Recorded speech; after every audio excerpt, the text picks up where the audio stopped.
बच्चों, आपका स्वागत करता हूं आपके अपने channel physics with Ankur sir में।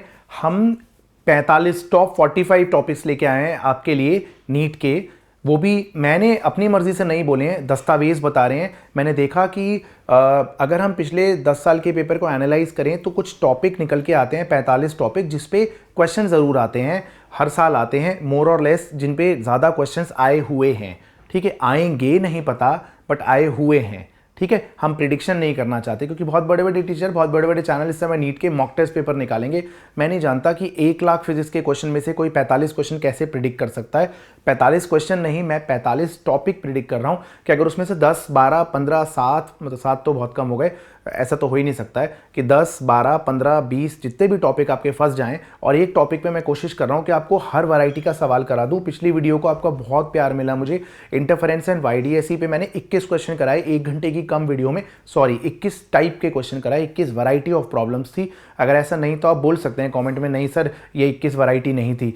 तो इस वीडियो के अंदर मैं आपको diffraction of light single slit experiment, देखिए ये बात सच है कि इंपॉर्टेंट टॉपिक नहीं है diffraction of light, but actually मैंने देखा कि वेव ऑप्टिक्स के अंदर, सुन लीजिए मैं बोल रहा हूँ सर इंपॉर्टेंट टॉपिक नहीं है वीडियो स्टार्ट करने से पहले, अजीब बात है। एक्चुअली में मैंने देखा इंटरफेरेंस और वाईडीएसई एक टॉपिक है, बहुत ज़्यादा आता है। 13 क्वेश्चन आए हैं पिछले 10 सालों में नीट के 10 ईयर को एनालाइज करके मैंने आपको बताया। ठीक है, और मैंने फिर देखा पोलराइजेशन पे भी 7-8 सवाल आए हुए हैं पिछले 10 सालों में। तो इसका मतलब ये हो गया कि बस एक सिंगल स्लिट एक्सपेरिमेंट ही तो बच जाता है। अगर वो भी कर रहे हैं तो एक तरीके से पूरा वेव ऑप्टिक्स ही कवर हो गया, फिर तो श्योर शॉट सक्सेस वाला सीन हो जाएगा बच्चों। तो टॉप 45 टॉपिक्स में से आज टॉपिक 2 की वीडियो है आपके पास, ये डिफ्रैक्शन ऑफ लाइट। उसमें सिर्फ 6 क्वेश्चंस हैं। मेरे को लगता है कि मैं आपको क्विकली 2 मिनट के अंदर एक बार फॉर्मूले बता दूंगा, क्विकली 2 मिनट के अंदर आपको फॉर्मूले बता दूंगा और उसके बाद डिफ्रैक्शन ऑफ लाइट के 6 सवाल करा दूंगा। आपके लिए बहुत बढ़िया रहेगा रिवीजन का तरीका। सेम क्वेश्चन की जगह आप 6 वैरायटी के सवाल कर लेंगे, आपको काफ़ी सीखने को मिल जाएगा और आपके लिए एक बहुत प्रिसाइज रिवीजन का तरीका भी हो जाएगा। अगला टॉपिक 3 होगा आपका पोलराइजेशन। पोलराइजेशन की वीडियो भी आज आपको मिल जाएगी 14 अप्रैल को।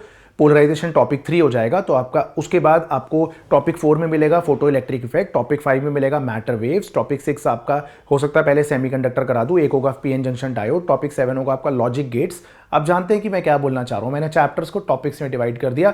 आपको पता है कि ये श्योर शॉट आएंगे ही आएंगे और हर वैरायटी का क्वेश्चन उसके अंदर इंक्लूड कर दिया। मैं आपको लॉजिक गेट्स के 15 पहले हालांकि करा दिए हैं, बट वही है कि बताने का तरीका है, अंदाज है। आपको वही दाल ढाबे पे भी मिलती है, वही टेस्ट की, और वही टेस्ट की आपको 5 स्टार में मिलती है, बट 5 स्टार में बस वो उसको चमका के देते हैं बर्तन में, कुछ शानदार तरीके से आपको एम्बियंस देते हैं तो आपको लगता है फीलिंग आ रही है। हालांकि मैंने आपको लॉजिक गेट्स के 14-15 वैरायटी के सवाल ऑलरेडी करा दिए जो जेई सेलेक्टेड पीवाईक्यूज हैं, बट कुछ लोग जेई देख के डर जाते हैं, तो मैं उनमें से आपको क्वेश्चन उठा करके 15 क्वेश्चन का वीडियो सोल्यूशन दे दूंगा। लॉजिक गेट्स के 15 इसलिए कि लॉजिक गेट्स की तो भर भर के वेटेज है भाई साहब, उठा करके जेई मेन में ही आ गए इस बार 7 सवाल, तो 10 में से 10 शिफ्ट में से 7 शिफ्ट में तो लॉजिक गेट्स आ गया जनवरी में, तो हम नीट में तो एक्सपेक्ट कर ही सकते हैं।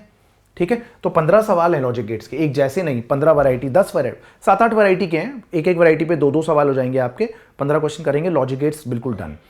PN junction diode, zener diode, सारे डायोड वाले टॉपिक पे 15 क्वेश्चन करेंगे, पूरा डायोड डन है ना। ये बेसिक रिवीजन जो है टाइप्स करने से आपको बहुत जो है कॉन्फिडेंस मिलेगा और आपका नंबर काफ़ी इंप्रूव होंगे। आइए एक बार सिंगल स्लिट एक्सपेरिमेंट को क्विकली रिवाइज करते, 5 मिनट के अंदर, 3-4 मिनट के अंदर फॉर्मूले और बस 6 क्वेश्चन। ज़्यादा समय मैं आपका लूंगा नहीं क्योंकि इस समय आपका समय मेरे प्यारे बच्चों, नहीं मेरे प्यारे जो डॉक्टर्स हैं, मेरे प्यारे डॉक्टर्स, आपका जो है, वैसे डॉक्टर्स प्यारे नहीं होते लेकिन चलिए कोई बात नहीं, ठीक है, सब बचते हैं डॉक्टर्स के पास जाने से। देखिए सिंगल स्लिट होता है, ये ए होता है, ठीक है, slit width of slit comparable to wavelength होना चाहिए, तभी आपको डिफ्रैक्शन पैटर्न दिखाई देगा, एक। और दूसरा, डिफ्रैक्शन का मतलब है कि जो वेव्स आ रही हैं वो स्प्रेड हो गई, ठीक है, शैडो एरिया में। ये शैडो, इसका एक्चुअली जो ये कार्डबोर्ड है इसका शैडो बनना चाहिए इस साइड, बट शैडो एरिया में भी जो है आपकी डिफ्रैक्शन पैटर्न मिल रहा है, आपको लाइट मिल रही है, तो इसको आप बोलते हैं डिफ्रैक्शन पैटर्न। ठीक है, होता क्या है, मैं पूरी डिटेल नहीं बता रहा, बस आपको क्विकली उतना बता रहा हूँ जितना आपको ज़रूरत है। क्विकली जो डिटेल है मैंने आपको ऑलरेडी उसमें करा दी थी वेव ऑप्टिक्स 1 शॉट में। ठीक है, सुनिए, ये याद रखिएगा कि जो स्प्रेड है ना, ये स्प्रेड जितने में सेंट्रल मैक्सिमा आता है डिफ्रैक्शन पैटर्न का, ये हमेशा विड्थ ऑफ स्लिट से ज़्यादा होना चाहिए, तभी आइडियली डिफ्रैक्शन पैटर्न मिला है आपको, तभी डिफ्रैक्शन हुआ है, अदरवाइज क्या हुआ है। ठीक है, तो ये फर्स्ट मिनिमा है, आप याद रखिए। फॉर nth मिनिमा यहाँ पर फॉर्मूला होता है a sin theta equal to n lambda. ठीक है, और थीटा लिखेंगे तो n lambda by a. Theta होता है angular position of nth minima. किस एंगल पे देखना पड़ रहा है आपको यहाँ पर, एंगुलर पोजीशन nth मिनिमा की। ठीक है, अगले मिनिमा की एंगुलर पोजीशन थीटा n+1। थोड़ा क्विक रहेगा बच्चों, ठीक है, आपका भी समय बर्बाद नहीं कर सकता। 2-3 मिनट तो बोल बोल के बर्बाद कर ही दिए स्टार्टिंग में मैंने। Theta n+1 minus theta n lambda by, ये कहलाएगी angular width of minima. Angular width of minima, angular position of nth minima, और एक्चुअली में मिनिमा के लिए जो थीटा वगैरह है तो वो कितना है, A sine theta equal to N lambda, actually में मिनिमा की कंडीशन। ठीक है, फॉर nth मिनिमा के बाद हम देखते हैं for nth secondary maxima. For nth secondary maxima. Secondary maxima क्यों? क्योंकि डिफ्रैक्शन पैटर्न के अंदर होता क्या है कि सेंट्रल मैक्सिमा की सबसे ज़्यादा इंटेंसिटी होती है और बाकी मैक्सिमा की इंटेंसिटीज कम होती जाती है। तो इसके लिए कंडीशन होती है symbols having their usual meaning. A sine theta 2n+1 lambda by 2, n1 से शुरू करते हैं यहाँ पर। ठीक है, 2n+1 लैम्डा बाई 2, और अगर आप वैसे देखेंगे एंगुलर पोजीशन तो 2n+1 लैम्डा बाई 2a। ठीक है, ये थीटा n हो गया, थीटा n+1 हो गया आपका 2n+3 लैम्डा बाई 2a। दोनों का डिफरेंस क्या होगा, theta n+1 minus theta n lambda by a। Angular width of nth secondary maxima, angular position of nth secondary maxima, angular width of nth maxima, secondary maxima. ठीक है, ये आपका central maxima होता है, ये आपका सेंट्रल मैक्सिमा होता है। बच्चों पीछे से ना बैकग्राउंड म्यूजिक आ रहा होता है मेरे घर में, मेरा छोटा बच्चा है, तो क्या करूँ मैं, जो प्लीज़ मैनेज करिएगा यार शोर शराबे को अगर ज़्यादा लगे तो। ठीक है, देखिए तो अभी क्या है कि ये जो है ना, ये 2 थीटा होता है, ये कंडीशन क्या है, A sine theta equal to lambda पहले मिनिमा के लिए, ये भी A sine theta equal to lambda. तो ऐसे थीटा क्या आ रहा है आपका, लैम्डा बाई ए। तो अगर आप बोलेंगे एंगुलर विड्थ क्या होगी सेंट्रल मैक्सिमा की, angular width of CM central maxima, ये 2 लैम्डा बाई ए होती है। ठीक है, ये हो गया आपका कैपिटल डी। सॉरी बच्चों, ये नहीं है कैपिटल डी, इसको हम अल्फा बोल देते हैं, linear width of central maxima, ये होता है आपका कैपिटल डी। ठीक है, तो अगर आप यहाँ tan थीटा यूज़ करेंगे तो आप जानते हैं ना, परपेंडिकुलर बाय बेस, आधा हो गया अल्फा बाई 2 और ये हो गया कैपिटल डी। तो alpha by 2 upon capital D, यहाँ से अल्फा हो जाएगा 2d, tan थीटा की जगह 2d थीटा। ठीक है, थीटा आपका लैम्डा बाई ए था, तो 2d lambda by a linear width है आपकी सेंट्रल मैक्सिमा की, लीनियर विड्थ। ठीक है, और मैं आपको एक बात बताना चाहता हूँ कि डिफ्रैक्शन पे बहुत ज़्यादा आपको पेचीदा सवाल मिलेंगे भी नहीं, बहुत ज़्यादा इंपॉर्टेंट नहीं है, बट एक टॉपिक करने से हमारा एक तरीके से पोलराइजेशन और इंटरफेरेंस के बीच में हम ये एक टॉपिक क्यों छोड़े, इसलिए मैंने करा दिया। ठीक है, 45 टॉपिक्स आपको बोले, हो सकता है वो 40 निकल आए, कुछ टॉपिक क्लब हो जाए, हो सकता है वो 46 हो जाए। ठीक है, मेरी पूरी कोशिश रहेगी कि मैं आपको इस वीक के अंदर, इस वीक का मतलब है आज ट्यूसडे है 14 अप्रैल, मैं आपको इस संडे तक एटलीस्ट 20-22 टॉपिक करा दूं, जिससे कि बाद अगर अगले वीक में फिर मैं रिकॉर्डिंग ना डाल के सीधे 2 दिन 3 दिन लाइव ले लेके भी आपको 7-7 टॉपिक 3 दिन में करा दूंगा। ठीक है, तो आप चिंता मत करिए बच्चों, बहुत सारी सीरीज चल रही है पैरेलल में, कोई भी बच्चा ये मना नहीं कर रहा कि ये वाली सीरीज मत डालिए, अब हमें ये करा दीजिए। आप वन शॉट भी देख रहे हैं, आज पोटेंशियल कैपेसिटेंस वन शॉट आया है, भले ही कुछ पहले फ्रेशली रिकॉर्डेड होता है, कुछ पुराना रिकॉर्डेड होता है, बट बहुत टाइम लग जाता है। साथ में जेई 21 से 25 के सेलेक्टेड PYQs आ रहे हैं, जनवरी सेशन 2026 के क्वेश्चंस आ रहे हैं। ठीक है, चलिए आइए, मैंने आपको फॉर्मूले बता दिए हैं सारे, एक बार हम क्विकली इस पे कॉन्सेप्ट पे फोकस करते हैं। हमारे पास टोटल 6 क्वेश्चन है डिफ्रैक्शन के, इन 6 क्वेश्चन से काम बन जाता है बच्चों, बिलीव मी, आपको और ज़्यादा फालतू करने की जरूरत नहीं है। ठीक है, तो किसी टॉपिक में आपको 20 मिले YDSE इंटरफेरेंस के, तो इसमें 6 मिले, पोलराइजेशन में 6, 7, 8 मिलेंगे, इससे ज़्यादा नहीं होंगे। ठीक है, चलिए आ जाइए। 2 स्लिट्स आर 1 मिलीमीटर अपार्ट, तो आपको 2 स्लिट्स 1 मिलीमीटर अपार्ट, देखिए बहुत एक टाइप 1 है आपका, ये टाइप 1 है जिसमें interference and diffraction occur simultaneously. ये सुपर ब्यूटीफुल क्वेश्चन है, ये बहुत ज़्यादा एक्सपेक्टेड है, वेरी वेरी वेरी इंपॉर्टेंट है, बड़ा ही सिंपल क्वेश्चन होता है बट बहुत इंपॉर्टेंट होता है। तो ये कह रहे हैं कि 2 स्लिट्स 1 मिलीमीटर अपार्ट है, दोनों स्लिट्स हैं यंग्स डबल स्लिट एक्सपेरिमेंट वाली 1 मिलीमीटर अपार्ट है, और screen is located 1 metre away, capital D 1 metre है। हाँ, डिफ्रैक्शन इंटरफेरेंस साइमल्टेनियसली हो रहा है इस क्वेश्चन के अंदर, ये बड़ा पॉपुलर है, ये NCERT एग्जाम्पल भी था पहले, शायद अभी भी है। लाइट की वेवलेंथ 500 नैनोमीटर है, 500 नैनोमीटर है। अब वो कह रहे हैं the width of each slit हम कितनी लें जिससे कि 10 मैक्सिमा मिल जाए हमें डबल स्लिट पैटर्न के central maxima of single slit pattern में, है ना। तो विड्थ ऑफ स्लिट आपको पता है वेवलेंथ के जितनी छोटी लेते हैं, कंपेरेबल टू वेवलेंथ अगर लेते हैं तो डिफ्रैक्शन पैटर्न होता है। ठीक है, तो यहां पर क्या है, यहां पर आपको interference and diffraction simultaneously obtain करना है बेसिकली। ठीक है, कुछ ऐसा सिनेरियो है। तो ये कह रहे हैं जो डिफ्रैक्शन पैटर्न का सेंट्रल मैक्सिमा है उसके अंदर आपको इंटरफेरेंस पैटर्न के 10 मैक्सिमा ऑब्टेन करने हैं।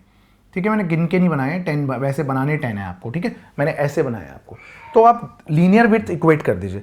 डिफ्रैक्शन पैटर्न की सेंट्रल मैक्सिमा की लीनियर विड्थ क्या होती है, 2 theta 2 lambda by A. Diffraction pattern की सेंट्रल मैक्सिमा की एंगुलर विड्थ, उसमें 10 आपको यंग्स डबल स्लिट एक्सपेरिमेंट वाले इंटरफेरेंस वाले मैक्सिमा चाहिए, तो उनकी 10, और मैंने आपको पिछली वीडियो में बताया था एंगुलर विड्थ ऑफ मैक्सिमा क्या होता है इंटरफेरेंस के अंदर, lambda by small D. Done बच्चों, हो गया। Symbols having their usual meaning, small D दोनों स्लिट्स के बीच की दूरी है, ए साइज ऑफ स्लिट है, ठीक है, तो ये हो गया आपका। तो उसके बाद क्या है, 1/a इक्वल्स टू 5/d, हाँ ठीक है। तो यहाँ से आपका a जो है वो d/5 आ गया, a आपका d/5 आ गया, यानी आपका 1/5 mm आ गया, यानी आपका 0.2 mm आ गया, यानी आपका 2 × 10⁻⁴ मीटर आ गया। ये एक अच्छा क्वेश्चन है मार्केट का, आपने देखा, कोई बहुत मुश्किल क्वेश्चन नहीं है, बट ये पॉपुलर है। एक ये टाइप थी आपकी, एक और वैरायटी देखते हैं हम। दूसरा सवाल डिफ्रैक्शन पे आपका, ठीक है। दूसरा सवाल क्या हो जाता है, in a single slit experiment a parallel beam of green light lambda दे रखा है आपको 550 नैनोमीटर, वही फॉर्मूले जो आपको कराए वहीं घूमेंगे और कुछ नहीं। 550 nanometre passes through a slit of width 0.2 millimetre, ठीक है। Transmitted light is collected on screen capital D 1 metre, सही है। उसके बाद the distance of first order minima from central maxima क्या होगा, तो फर्स्ट मिनिमा के लिए a sin theta equal to lambda होता है ना। For first minima a sin theta आपका लैम्डा होता है, सुन लीजिए अब। तो आपका फर्स्ट मिनिमा के लिए a sin थीटा लैम्डा के बराबर है, ठीक है। ये आपका सेंट्रल ब्राइट पॉइंट से फर्स्ट मिनिमा कहाँ बन रहा है बेसिकली, है ना। तो ये पूछ रहे हैं आपसे बेसिकली, ये थीटा पूछ रहे हैं आपसे, ये थीटा नहीं पूछ रहे हैं आपसे, डिस्टेंस पूछ रहे हैं, ये आपसे पूछ रहे हैं। इसको हम फिलहाल के लिए x मार्क कर लेते हैं, ठीक है। तो आपसे ये पूछा गया x कितना है, ओके बच्चों। थीटा को हम स्मॉल ले लेते हैं, तो a sin थीटा लैम्डा है, सुन लीजिए। तो sin थीटा यहाँ से लैम्डा बाई a है, और थीटा स्मॉल है तो sin थीटा की जगह थीटा भी हो जाएगा, और थीटा की जगह tan थीटा भी हो जाएगा, और वो आ जाएगा आपका यहाँ पर x/D। तो x/D आपका लैम्डा बाई a है, देख रहे हैं बच्चों आप, है ना। अच्छा, लार्ज एंगल हो, अगर ये भी हो जाता है कई बार कलेश कि थीटा लार्ज दे दिया, 30 डिग्री का एंगल बन रहा है, तो साइन थीटा, तो फिर आप नॉर्मल परपेंडिकुलर बाय हाइपोटेन्यूज का कॉन्सेप्ट लगाएंगे, नॉर्मल जो मैं आपको करा चुका हूँ YDSE के अंदर भी, है ना। x/d कितना है 1 मीटर, लैम्डा कितना है आपका 550 नैनोमीटर को मीटर में बदला, डिवाइडेड बाय स्मॉल ए कितना है 0.2 × 10⁻³ बच्चों, सॉल्व कर लीजिएगा, आपके हिस्से का काम रहेगा, कोई बहुत बड़ी बात नहीं है, ठीक है। चलिए आइए तीसरा क्वेश्चन देखिए, तीसरी टाइप क्या हो सकती है। तो देखिए यहाँ पर वो प्लेन वेव फ्रंट जो है ले लेते हैं, डिफ्रैक्शन एक सिंगल स्लिट पे प्लेन वेव फ्रंट आ रहा है, और वो लेंस लगा के स्क्रीन पे फोकस करा लेते हैं। तो आपको यहाँ पर एक नया यूज हो जाता है, मोनोक्रोमैटिक लाइट की वेवलेंथ 6000 एंगस्ट्रॉम, बिल्कुल दिख रही है 6000 एंगस्ट्रॉम, ठीक है। अब वो कह रहे हैं कि incident on a single slit जिसकी विड्थ है 0.01 मिलीमीटर, ये भी अच्छी बात है। Diffraction pattern is formed at the focus of the convex lens, तो कुछ भी नहीं है, जो आप लेते थे ना सिंगल स्लिट और स्क्रीन के बीच की दूरी, आप जो सिंगल स्लिट और स्क्रीन के बीच की दूरी लेते थे एक्चुअली में, तो सिंगल स्लिट और स्क्रीन के बीच की दूरी, यहाँ आपने लेंस लगा दिया है, इन्होंने बोला है कि लेंस के फोकस पे बना है एक्चुअली में, तो कैपिटल D एक्चुअली में लेंस की फोकल लेंथ के बराबर है, और कुछ नहीं है, अगर यहाँ पर प्लेन वेव फ्रंट इंसिडेंट था तो, ठीक है।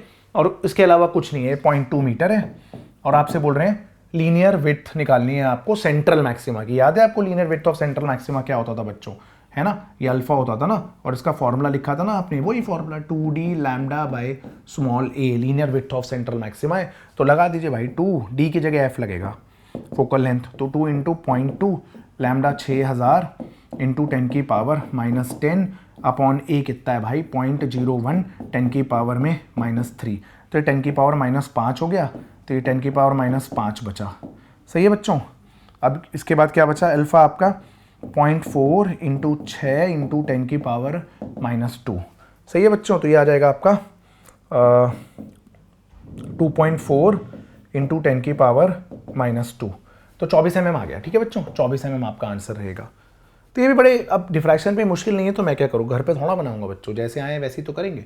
आइए यहाँ पर लार्ज एंगल की कहानी आ गई ना, अब साइन थीटा को थीटा नहीं ले सकते हैं, ठीक है। चलिए, द माइक्रोवेव ऑफ वेवलेंथ, अच्छा माइक्रोवेव है भाई जिसकी वेवलेंथ 2 सेंटीमीटर है, अच्छा ठीक है। तो falls normally on a slit of width 4 centimetre, slit width है 4 सेंटीमीटर, ओके।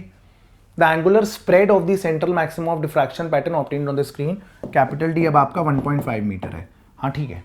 अब आपसे बोल रहे हैं क्या होगा एंगुलर स्प्रेड, तो basically angular width of central maxima ही पूछ रहे हैं और कुछ नहीं। ये आपकी स्लिट हो गई, सिंगल स्लिट है ना। उसके बाद में, और सिंगल स्लिट के बाद में हमने बनाया यहाँ पर सेंट्रल मैक्सिमा, ठीक है। इसके बाद ये मैक्सिमा जो है इनकी विड्थ कम होती जाएगी बच्चों, विड्थ नहीं, इनकी इंटेंसिटी कम होती जाएगी।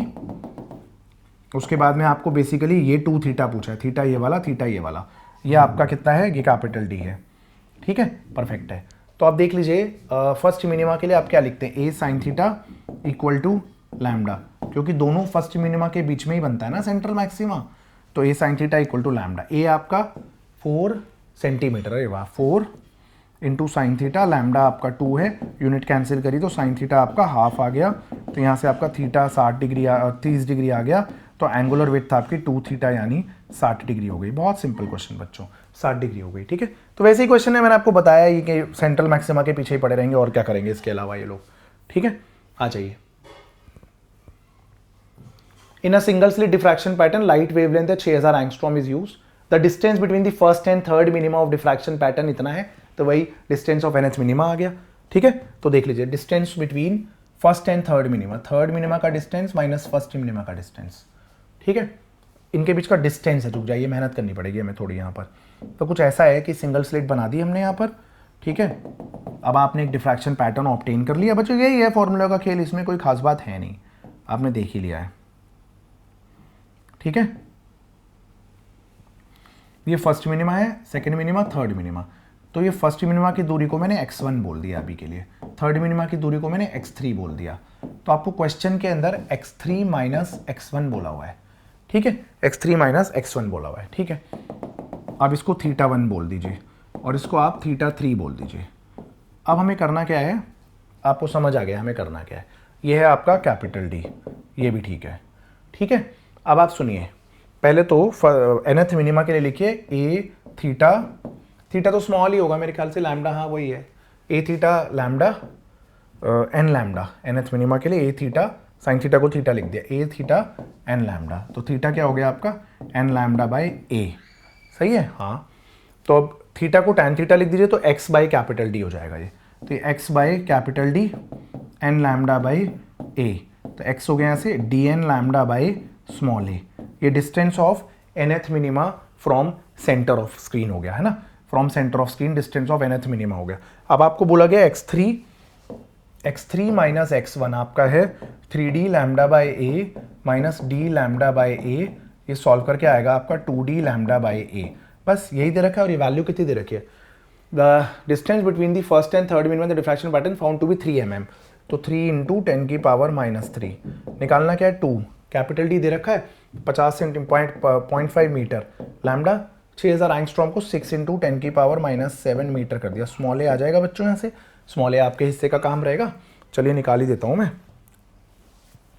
ये कितना आ गया आपका, ये 10 की पावर माइनस 4 आ गया, ये कट के इधर 2 आ गया, तो कितना हो गया ये आपका, देखिए 4 इंटू 0.5, 2 इंटू 10 की पावर माइनस 4 मीटर आ गया बच्चों, है ना, तो 2 इंटू 10 की पावर माइनस 4 मीटर आ गया। तो अच्छा क्वेश्चन है। अब ऐसे ही आते हैं तो मैं क्या करूँ, है ना, इतने ही मुश्किल आते हैं, कोई ऐसा नहीं है कि मैं इरेलेवेंट बनाना है ना बच्चों।